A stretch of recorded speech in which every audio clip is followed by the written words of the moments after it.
ګرانو مینوالو، زه یم اقبال حسین افکار او دا دی ګنداره ټي وي. د نن ادبي خبر سره ستاسو په وړاندې سلامونه نیکې هیلې وړاندې کوم. اوړمه ورځ په شپږم اکتوبر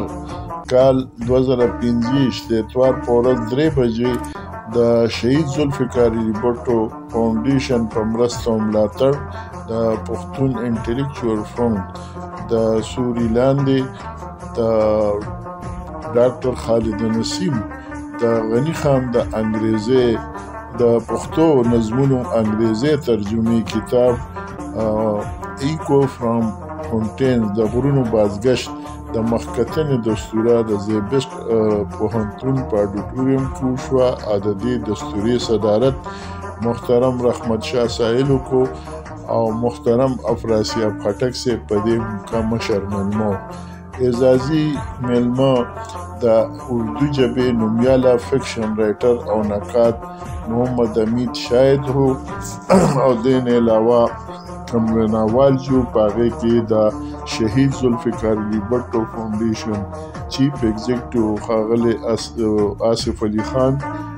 او د اردو انګریزي نومیاله شاعر او کالمست حارث خلیق، ډاکټر عبدالله جان عابد او ښاغلی نورالامین یوسفزی او د اردو او پنجابي نومیاله شاعر او فکشن رایټر ښاغلی محبوب صابر او د پښتون انټلیکچوال فرونټ ارګنایزینګ سکرټر اقبال حسین افکار. د دې دستوري نظامت پروفیسر ډاکټر ضیا بلوچ په ډېر ښایسته او زړه راښکونکي انداز کې په دستوره کې میناوالو د ډاکټر خالد نسیم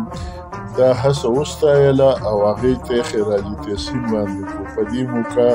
د ترجمې په اهمیت او افرادیت او د غني خان په ژوند فن هغه په فکر فلسفه باندې په زړه پورې خبرې وشوې او په دې هم خبره وشوه چې د پښتو د ښاغلیو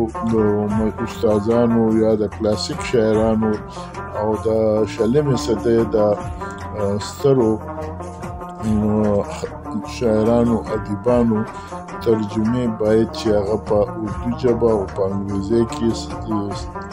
او نورو ژبو کې ترجمه شي. د دې دستوري دوه دغه په زیبشت کې د دستوري د اختتام وروستو د شهید بټو فاونډیشن د پرتکلفه چې بندوبست کړو او د هغې نه وروستو بیا کوم مېلمانه چې وو نو هغوی رایټر هاوس اکاډمي ادبیات پاکستان ته بوتلو او هلته چې کوم دی نو هم په علم و ادب سره خبر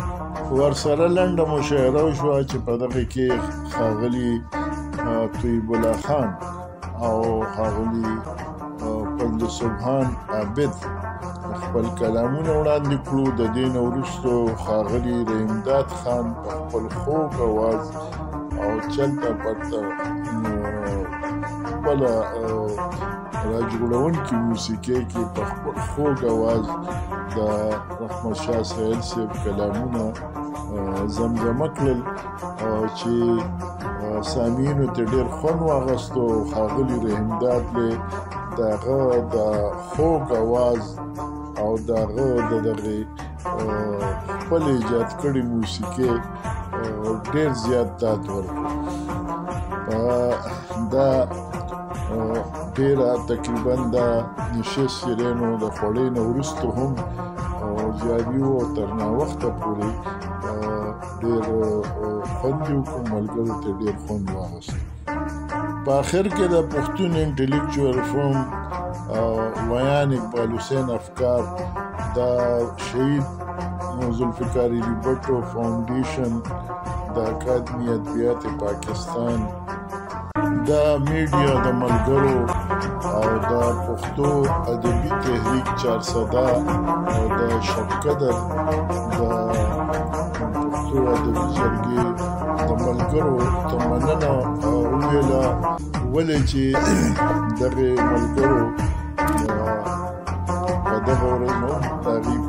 مو په دغه وخت دا پښتو ادبي تحریک صدر ښاغلی طیب الله خان چې د پښتون انټلیکچوال فورم یو سینوار غړی دی هغه ته دا اجازت ورکړي چې ټیک ته دغه دستوره هم زموږ دستوره ده او دغه شانتې زموږ دستوره چې دی نو دغه ملګرو په مرسته او ملاتړ چې کامیابه شوه او په دې موقع چې دی نو د نورو ویناوالو هم شکریه ادا کړم د غرونو بازگشت کتاب و تخلیقکار مترجم ډاکټر خالد نسیم په دستوره کې او بیا دلته په دویم ځل اکاډمي د پاکستان په ریکټر هاوس کې د وی چې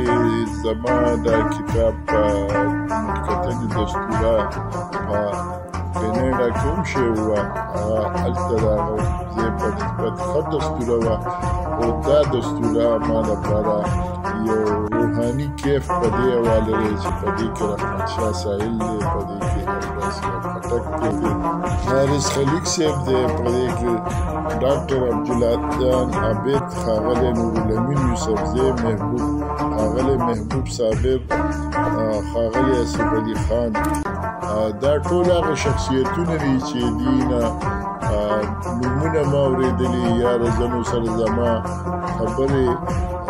شوي خو مخ په مخ لیدل مې شوي او نن مخ په مخ لیدل مې شوي نن دا ما په فن او زما په هغه کې ډېرې ګټورې علمي خبرې وکړې او ما له څه مشورې هم راکړې نو زه د دې په مننه هم یم قرباني ورته هم یم دا دستوره چې د خپل نوعیت یو ډېره ستره علمي ادبي دستوره وشوه زما د کتاب په حواله زه د